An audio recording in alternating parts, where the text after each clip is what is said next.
Ito ang hardin ng panalangin.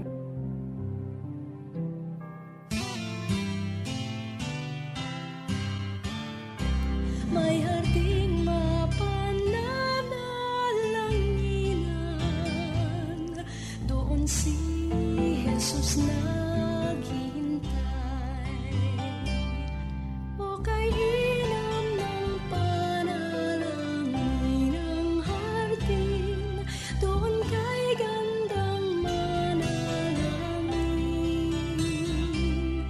Tayong natulog sa luklukan ng Diyos sa hardin ng pananalangin. Isang pinagpalang Sunday sa'yo, kaagapay. Ang bilis ng araw, talaga pong sa dami ng mga pagsubok, challenges na ating pinagdadaanan, nananatiling tapat at mabuti ang ating Panginoon sa bawat isa sa atin. Bago po tayo magpunta sa ating mga simbahan sa araw na ito, sa ating paglilingkod, sa ating pagpupuri sa Panginoon, magandang tayo muna ay magsama-samang manalangin sa ating Panginoon. Ako po muli ang inyong kaagapay at ang inyong hardinero dito po sa Hardin ng Panalangin, Pastor Ronald Llobrera. Tayo po ay broadcasting mula rito sa taluktok ng One Corporate Center sa Ortigas, Pasig. Ako ang inyong nakakasamang hardinero tuwing Biyernes hanggang Linggo sa 702 DZAS FEBC Radio TV Agapay ng Sambayanan. Napapakinggan at napapanood po tayo sa Facebook Live at YouTube ng DZAS. Ganun din sa 702 DZAS app. Kagapay, nawa ang araw na ito ay maging puno ng pagpapala at pagkilos ng Diyos sa ating mga buhay. Simulan natin ang ating programa sa pamamagitan ng panalangin. Tayo ay magsama-samang manalangin. Panginoon, sa oras pong ito, patuloy ka naming pinupuri at dinadakila, itinataas sa aming mga buhay. Kasabay nito, Panginoon, ang aming pag-amin sa aming mga pagkukulang at kasalanan. Kaya nga po kami ay nagpapakumbaba ngayon sa inyong harapan. Paging dapatin niyo po kami, Panginoon, sa aming paglapit sa inyo sa oras na ito. Panginoon, pinagkakatiwala namin sa inyo lahat, maging ang aming buhay, ang aming mga kaagapay, anuman ang sitwasyon ng kanilang pinagdadaanan. Lord, palaging ang pagsama po ninyo ang amin pong maranasan. Maraming salamat po, pinagkakatiwala din namin sa inyo ang lahat ng programa dito sa 702 DZS naway magamit ninyo para maging pagpapala sa aming mga listeners at lalo na po yung mga nais nyo pong tawagin sa inyong gawain, Panginoon, at yung mga taong makakakilala pa sa inyo. Ngayon pa lamang, mangusap po kayo sa kanila sa pamamagitan ng mga programa ng 702 DZAS. Ang pagpapala po ninyo ay aming maranasan at maranasan ng lahat ng aming mga kaagapay. Ito po ang aming dalangin sa pangalan ng aming Panginoong Yesus. Amen.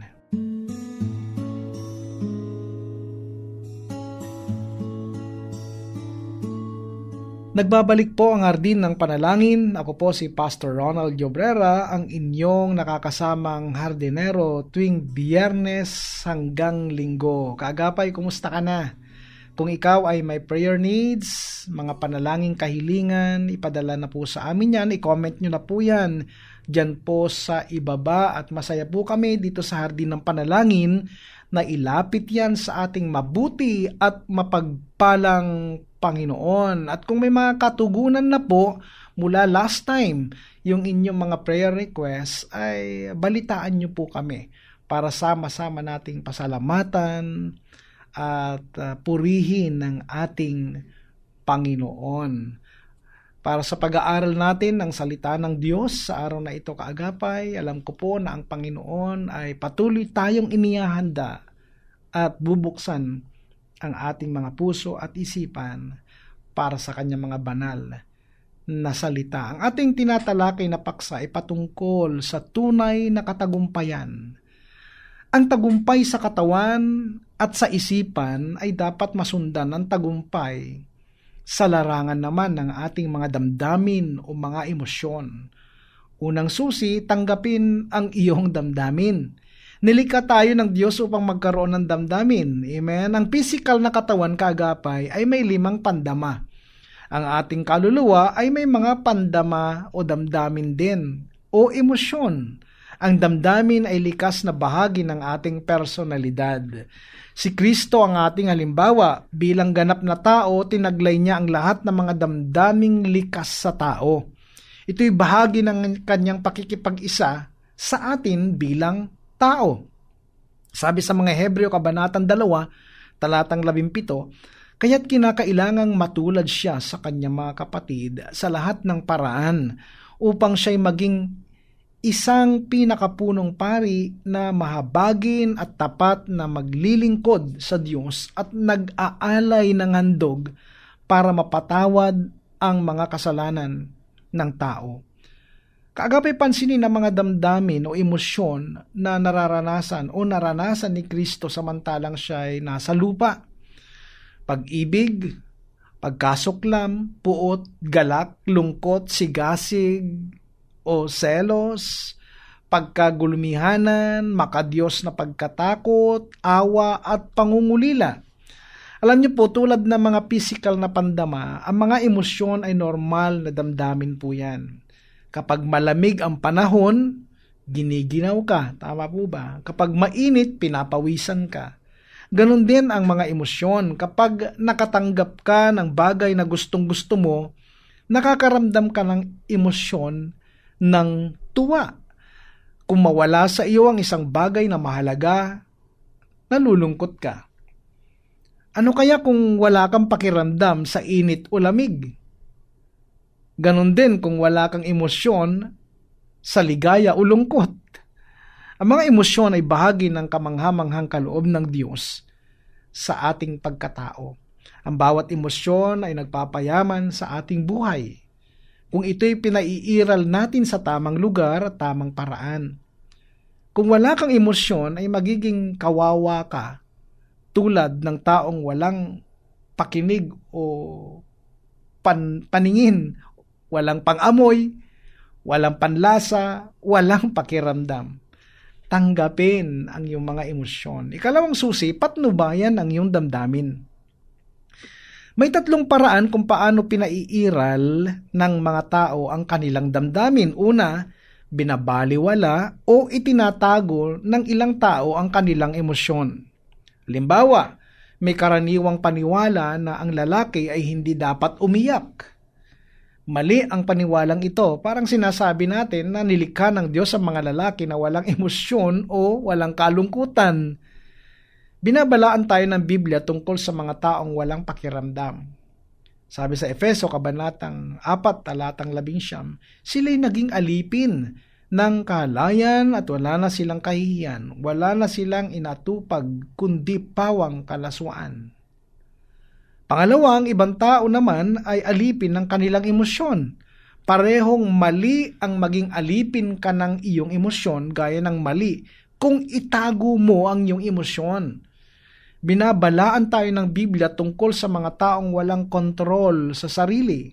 Sabi sa Aklat ng mga Kawikaan, kabanatang 25, talatang 28, ang taong walang pagpipigil ay tulad ng lunsod na walang tanggulan, madaling mapasok ng mga kaaway.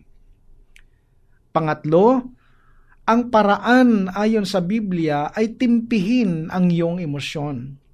Ang ibig sabihin ng timpihin ang iyong emosyon ay ipahayag ito sa paraang makakatulong at hindi para makasira. Binibigyan diin ng Biblia ang kahalagahan ng pagtitimpi sa ating emosyon. Ayon sa mga Kawikaan, kabanatang 16, talatang 32, higit na mabuti ang tiyaga kaysa kapangyarihan, at ang pagsupil sa sarili kaysa pagsakop sa mga bayan. Kaagapay binibigyan tayo ng Biblia ng mga praktikal na payo kung paano natin maaaring timpihin ang ating mga emosyon.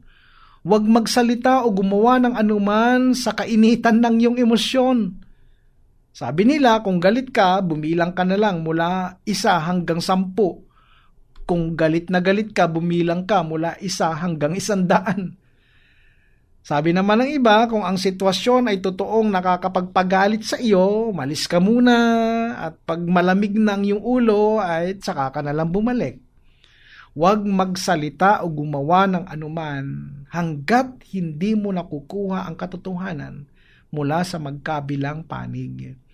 Magpakita ka ng emosyon pero iwasan ang magkasala o makasakit ka sa iba. Yan nakasaad sa Efeso Kabanatang 4. Mga talatang 26 hanggang 27. Now, paano natin ihahayag ang ating galit nang hindi tayo nagkakasala? Sundin ang mga mungkahing ito. Una, kapuotan ng kasalanan. Pero mahalin ang makasalanan. Ikalawa, laging sabihin ang katotohanan na may kalakip na pagmamahal. Ikatlo, huwag magsalita o gumawa bilang pagtatanggol sa sarili. Laging sikapin na Diyos ang binibigyan mo ng kasiyahan at laging sikapin na makatulong ka sa ibang tao. Huwag ikahiyang yung emosyon. Walang panlalaki o pambabaeng emosyon. Gaya ng nakita natin sa itaas, si Kristo ang ating halimbawa at siya ay nagpakita ng normal na emosyon bilang tao. Gayunpaman, ang lahat ng damdamin niya ay laging inuudyukan ng pag-ibig sa Diyos at pag-ibig sa tao. Ikatlong susi, baguhin ang iyong damdamin. Ang tunay na susi sa pagbabago ng iyong damdamin ay ang Espiritu Santo. Ikaw ay kanyang babaguhin habang pinapayagan mong mabuo sa iyo ang kanyang bunga. Pag-aralan natin ang mga bunga ng Espiritu Santo na nakalista sa Aklat ng Galasya, Kabanatang 5, sa talatang 22 hanggang 23. Maaring hatiin natin sa 3 grupo ang mga bunga ng Espiritu Santo. Una, mababago ang mga emosyon mo kapag pinananatili mo ang pag-ibig, kagalakan, at kapayapaan sa iyong pakikipag-ugnayan sa Diyos sa tuwina. Pag-ibig, gawing pag-ibig ang maging laging bukal ng inyong mga layunin at emosyon. Ano man ang sitwasyon, sino mang tao ang nasasangkot, laging sabihin sa sarili, ako'y naririto upang mahalin ng Diyos. At ako'y naririto upang maging daluyan ng pag-ibig ng Diyos para sa ibang tao. Kagalakan. Ang kagalakan ay pananatili sa presensya ng Diyos, anuman ang sitwasyon. Sino mang tao nasasangkot, laging sabihin sa sarili, narito ang Diyos at aking lalasapin ang kanyang presensya at ibabahagi ko rin ang kanyang presensya sa ibang kasama ko sa sitwasyong ito. Ang kagalakan ay ang masayang pagtanggap sa lahat ng mga bagay na dulot ng buhay bilang pagpapala ng Diyos. Kapayapaan. Ang kapayapaan ay pagtitiwala sa makapangyarihang kabutihan, karunungan at kakayahan ng Diyos. Ito ay di natitinag na katiyakan na laging magkakatotoo. Ang sinasabi sa Roma, Kabanatang 8, talatang 28. Ano man ang sitwasyon, sino mang tao ang nasasangkot, laging sabihin sa sarili, ang Diyos ay gumagawa para sa kanyang kaluwalhatian at para sa ikabubuti ng bawat taong kasangkot sa sitwasyong ito. Ang Kristiyanong pinapanatili ang pag-ibig, kagalakan at kapayapaan sa kanyang pakikipag-ugnayan sa Diyos sa tuwina ay magkakaroon ng kakayahan upang mapagtagumpayan ang lahat ng negatibong emosyon. Pangalawa, mababago ang mga emosyon mo habang nagpapakita ka ng presensya, kagandang loob at kabutihan sa ibang tao. Ang pasensya o pagtatiyaga, kung ito'y tumutukoy sa Diyos, ay karaniwang naglalarawan ng damdamin ng Diyos na pinipigil niya ang kanyang puot. Ang Diyos ay di agad nagpaparusa sa mga tao. Binibigyan niya lagi sila ng maraming pagkakataon. Sa palagay ng iba, sobra-sobrang pagkakataon upang magsisi sila. Bilang emosyon ng Kristiyano, ang pasensya ay may ganyan ding kahulugan. Ito'y pagtitiyaga sa ibang tao upang mabigyan sila ng sapat na pagkakataon upang sila'y magbago. Kagandahang loob, kung ang pasensya ay ang pagkakait ng parusa na dapat ibagsak sa isang tao, ang kagandahang loob ay pagbibigay ng mabuting bagay na hindi siya karapat-dapat tumanggap. Sa ganitong pakahulugan, ang kagandahang loob ay katumbas ng biyaya, na ibig sabihin ay pagkakaloob ng pagpapala sa taong di karapat-dapat. Maaring ang isang tao ay hindi karapat-dapat na pakitaan mo ng pangunawa o tulong o patawad o pakikipagkaibigan. Subalit ibibigay mo ito sa kanya dahil lamang sa dumadaloy sa iyo ang kagandahang loob na bunga ng Espiritu Santo. Kabutihan. Kung ito'y patungkol sa Diyos, ang kabutihan ay tumutukoy sa kanyang perpektong kalikasan na siyang bukal ng kanyang mabubuting gawa at mabiyayang pagpapala sa mga tao. Kung ito'y patungkol sa Kristiyano, ang kabutihan ay ang mabubuting ugaling ipinagkaloob ng Espiritu sa Kanya. Na dahil dito ay sisikapin ng Kristiyano na laging gagawa siya ng mabuti sa ibang tao at nanasain niya ang kanilang ikabubuti. Ang tatlong emosyong ito ay may kaugnayan sa isa't isa. Ang pasensya ay magbibigay sa iyo ng kakayahan upang pagtiyagaan ng nakakainis na gawa at ugali ng ibang tao. Ang kagandahang loob ay tutulong sa iyo upang tratuhin mo ang iyong kapwa bilang isang taong dapat pagkalooban ng pagpapala. Ang kabutihan ay tutulong sa iyo upang ibigay ang mga pagpapalang mula sa kabutihan ng Diyos na nasa loob mo. Pangatlo, mababago ang mga emosyon mo habang tinatrato mo ang iyong sarili na may katapatan, kaamuan, at pagpipigil sa sarili. Ang katapatan ay malapit na kamag-anak ng pananampalataya. Ang pananampalataya ay matibay na pagtitiwala sa katapatan ng salita ng Diyos. Ang katapatan ay pagbibigay ko sa iba ng katiyakan na mapagkakatiwalaan nila ang aking salita at pangako. Laging sabihin sa sarili, kahit na ang iba'y magtaksil at makalimot sa kanilang pangako, sa tulong ng Espiritu Santo ako'y mananatiling tapat.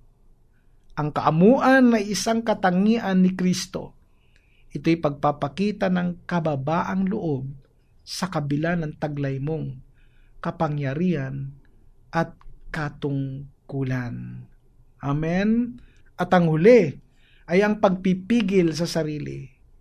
Pagpipigil sa sarili ay maliwanag na inilalarawan ng isang manlalaro na kontrolado lahat ng kanyang ginagawa alang-alang sa pagsasanay. Laging sabihin sa sarili, kahit na mahirap ang sitwasyon at ang ibang mga tao ay nagbibigay ng pasakit, alam kong ako'y sinasanay ng Panginoon at sa tulong ng Espiritu Santo ay sisikapin kong matutuhan ang lahat ng itinuturo ng Diyos sa akin. Kagapay, pag sumikapan mo magkaroon ng tagumpay larangan sa iyong emosyon, tanggapin ang iyong mga emosyon, timpihin ang iyong mga emosyon, at laging hingin sa Espiritu Santo na patuloy na palaguin ang kanyang bunga sa iyong buhay hanggang sa ang lahat ng emosyon mo ay mabago upang maging katulad ng mga emosyon ni Kristo.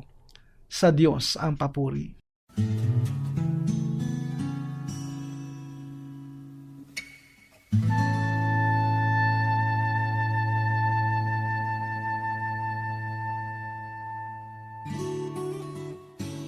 Sa diwa ng pagkakaisa, ating idalangin sa Diyos ang ating sambahan.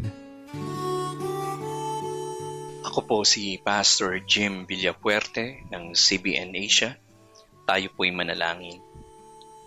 Ama naming Diyos na makapangyarihan sa lahat, kami po ay lumalapit sa inyo ngayong oras na ito na may pusong mapagkumbaba puno ng pag-asa at pananampalataya.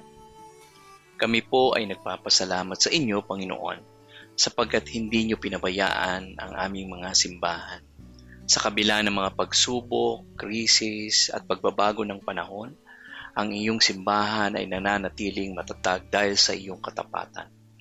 Salamat po sa bawat lokal na simbahan, malalaki man o maliit, nasa lungsod o liblib na lugar ay patuloy ninyong ginagamit upang ipahayag ang iyong salita. Salamat po sa mga pastor, sa mga manggagawa, mga guro ng Sunday School, mga worship leaders, mga elders, mga deacons, at bawat miyembro ng buong pusong naglilingkod para sa iyong kalalatian. Sa lahat ng aming ginagawa, ikaw po ang malalati. Ito po ang aming dalangin sa matamis na pangalan ni Jesus. Amen at amen. Sa sandaling ito, kaagapay, tayo po ay dumulog na sa Diyos sa pamamagitan ng mga paglapit natin upang ilapit ang mga panalangin kahilingan ng bawat kaagapay na nagpadala ng kanilang prayer request. Tayo po ay sama-samang manalangin. Panginoon, sa oras po ito, nagpapasalamat kami at nagpupuri sa inyo dahil lagi nyo kaming binibigyan ng pagkakataon na makalapit at makapaglingkod sa inyong ubasan. Panginoon, sa oras pong ito, kami ilalapit muli sa inyo at idudulog ang bawat panalangin kahilingan ng aming mga kaagapay. Lord, pinagpe-pray namin, Panginoon, ang patuloy na kagalingan at kalakasan ng kapatid ng aming kamanggagawa na si Kenneth Rasquillo, Panginoon. Lord, pagalingin niyo po siya sa lalong madaling panahon. Ikaw pong magbigay ng kalakasan sa kanya. Pinagpe-pray din namin, Panginoon, si Emma Sorbona, Panginoon, na ang kanyang paglilingkod ay lalo pang mapagtibay, lalong-lalo na ang paglilingkod ng kanyang mga anak, Panginoon, na naway maibalik, Panginoon, sa paglilingkod ang batang ito, Panginoon, ayon sa inyong panukala at tawag sa kanyang buhay. Patuloy din namin nilalapit sa panalangin ang aming kapatid, Panginoon, na mayroong pong mahal sa buhay na nasa ibang bansa. Lord, ang paggalaw, Panginoon ninyo, ang siya pong kanilang inaasahan, lalo na po sa mga kaguluhang nangyayari, Panginoon. Ingatan niyo po sila. Pinagpe-pray din namin, Panginoon, ng aming kapatid na si Sister Mila. Ang kanyang panalangin ay prayer of safe and provision, Panginoon. Anuman, Panginoon, ang kanilang pagdadaan ng journey, Panginoon, maging safe po sila, lalo na po sa kanilang araw-araw na buhay at doon sa kanilang pagta-travel, Panginoon. Lord, patuloy din namin nilalapit si Champy Candy, Panginoon. Lord, good health para sa kanyang family.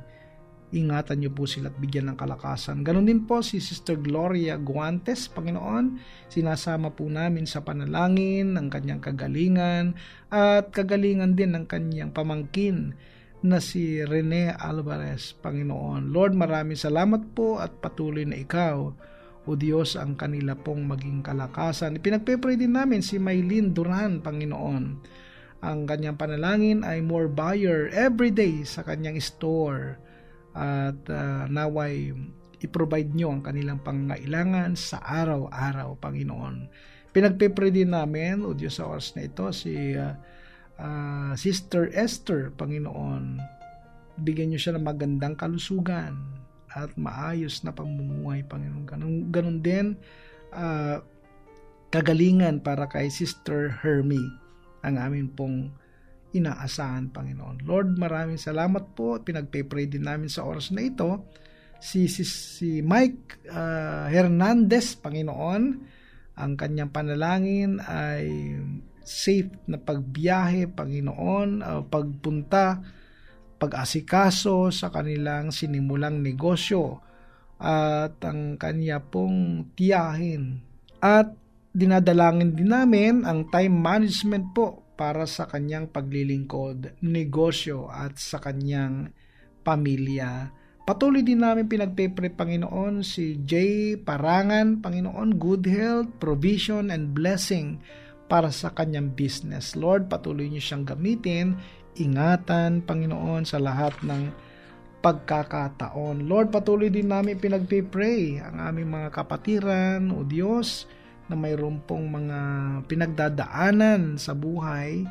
Pinagpipray ko po sa oras na ito, sila Nanay Bering and Pastor Pablo Marquez, Panginoon, mag-asawang ito na patuloy niyong ginagamit, Panginoon, na instrumento ng iyong pagpapala. Ganun din, Panginoon, si Nanay Nora Cancela, Panginoon. Pagpalain niyo po siya. Ganun din kay Sister Christine Gallego. Ang blessing po ninyo ay kanila pong inaasahan. Panginoon, maraming salamat po at pinagpipray din namin Sister Abby Dailo, Panginoon, na alam namin na sa kanya pong paglilingkod sa inyo, lagi niyo po siya ingatan, huwag niyo po siyang pabayaan. Ganon din ang kanyang business, yung kanyang apartment business, Panginoon. Lord, pinagpe-pray ko rin, Panginoon, si Sister Gladys May Manjares Alfino. Lord, yung kanilang kahilingan na magkaroon ng baby, Panginoon. Lord, ipag-pray po namin at lagi siya magtiwala sa inyo. Lord, ganun din, pinagpe-pray din namin sa oras na ito si Brother Leo Abisamis, dyan po sa Texas. Ingatan niyo po siya lagi, 10 ng kanyang mga mahal sa buhay. Pinagpe-pray din namin, Panginoon, o Diyos, si Nanay Bering and Pastor Pablo Marquez. Huwag niyo po silang babayaan. Lagi niyo po silang bigyan ng magandang kalusugan, Panginoon. Maraming salamat po, pinagkakatiwala po namin sa inyo lahat sapagkat alam namin na kayo ang Diyos na hindi nagbabago kahit pa sa pabago-bagong panahon at pabago-bagong pag-uugali ng tao. Lord, ipinagpupuri namin ang lakas na mayroon po kami. Mabigyan kayo ng kapurihan, mabigyan po kayo ng kaluwalhatian sa kalakasang ito, sa karunungan na mayroon po kami. At ipinagpapasalamat na rin namin ang inyong katugunan sa mga inilapit naming panalangin sa araw na ito. Ito po ang aming dalangin sa pangalan ng aming Panginoong Hesus. Amen. Amen.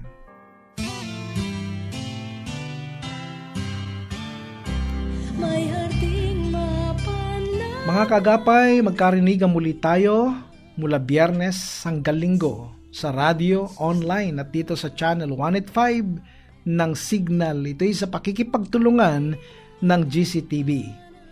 Muli, para sa programang Hardin ng Panalangin, ako po ang inyong lingkod at hardinero, Pastor Ronald Jobrera, na patuloy na nagpapaalalang ang Kristiyanong namumuhay ng tapat ay sapat sa lahat ng bagay. Magtapat tayo sa Diyos at ang Diyos ay hindi magkukulang. Pagpalain ka ng Panginoong Hesus. Sa